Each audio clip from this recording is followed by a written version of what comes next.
പ്രിയ പ്രേക്ഷകർക്ക് സീരിയൽ ന്യൂസിലേക്ക് സ്വാഗതം. കൂടുതൽ സീരിയൽ ന്യൂസുകൾ അതിവേഗം ലഭിക്കുന്നതിന് ഈ ചാനൽ മറക്കാതെ സബ്സ്ക്രൈബ് ചെയ്യുക. ബെൽ ഐക്കൺ ക്ലിക്ക് ചെയ്യാൻ മറക്കരുത്.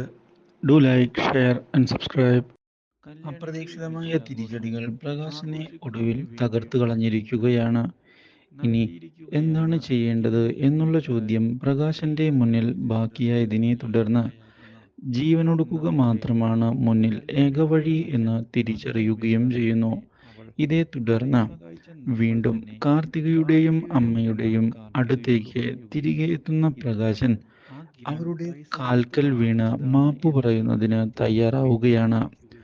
പൊട്ടിക്കരഞ്ഞുകൊണ്ട് തന്നോട് ക്ഷമിക്കണം എന്ന് വ്യക്തമാക്കുന്ന പ്രകാശൻ, ഇത്രയും നാൾ സ്വന്തം മകളെ പോലെയാണ് നിന്നെ കരുതിയിരുന്നത് എന്ന് പറയുകയും അച്ഛനെ ഇങ്ങനെ ഉപേക്ഷിക്കരുത് എന്ന് വ്യക്തമാക്കുകയും ചെയ്തിരിക്കുകയാണ്.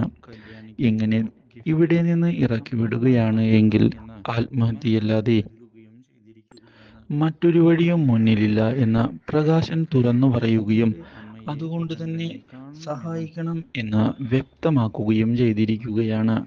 പഴയതെല്ലാം മറന്നുകൊണ്ട് പുതിയൊരു ജീവിതം മുന്നിലേക്ക് കൊണ്ടുപോയിക്കൂടെ എന്ന് പറഞ്ഞുകൊണ്ട് പ്രകാശൻ ഇതേ തുടർന്ന് കാർത്തികയുടെ അമ്മയുടെ കാലു പിടിച്ചിരിക്കുകയാണ്. ഈ കാഴ്ച കാർത്തികയെയും അമ്മയെയും ഞെട്ടിച്ചു കളയുന്നു. Do like, share and subscribe.